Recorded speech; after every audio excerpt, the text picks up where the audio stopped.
Good morning, passengers. Today we'll be going over why funding to foreign countries has negative effects on third world countries. Today we'll be talking about overdependence, corruption and misuse of funding, and political and humanitarian corruption. One of our biggest oppositions to this take is we see how it directly impacts positively to these countries and the negative effects once it's completely taken away from them. And when we talk about these things, we have to look at what the country's losing once they gain that funding. They lose economic power, cultural influence, and political power. And when we look at these things, it doesn't seem a lot like it's not as beneficial as it could be if they weren't losing these things.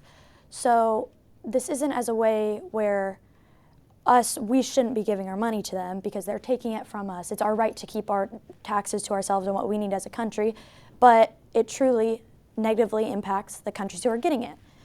So the first thing that we'll talk about is overdependence. According to Cato.org, it causes long-term structural problems that stops economic development of these developing countries. And when we think of that, it also is considered a dependency where these countries are unable to form their own economic systems because they don't have their own economic systems and they depend on others outside of the country itself. This also distorts local economies, it crowds domestic savings and investments, along with suppresses entrepreneurship. So all these are really negative on the country itself and is one of the reasons why we should stop funding as much to countries. My next topic is about the corruption and misuse of the funding itself.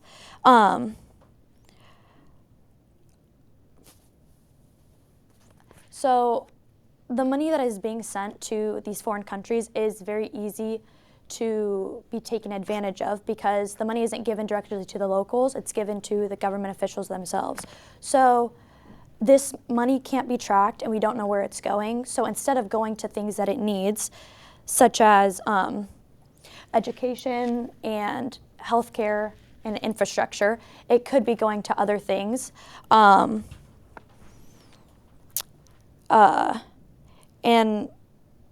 the behavior that the government itself shows is rent-seeking behavior, misallocation, and embezzlement, which are obviously all negative and all affect the country itself.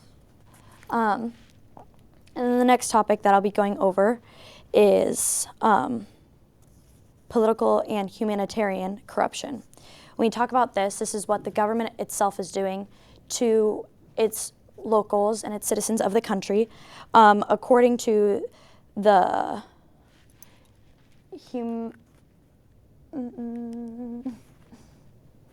Journal of Humanity and Social Sciences, it talks about how they leverage the aid to create, to consolidate power, sustain authoritarian regimes, and leverage the political power. So instead of the money being sent to everyone where it needs to go, it's sent to loyalists of the country. So not only does the people, everyone needs it, but they give it to certain people. They're selective. They can do what they want with the money. It's out of our hands, and it isn't spread out how it's expected to be. So after we look at all these things, we see why it has a negative effect on the countries.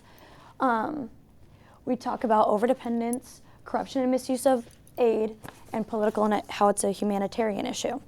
There are ways to properly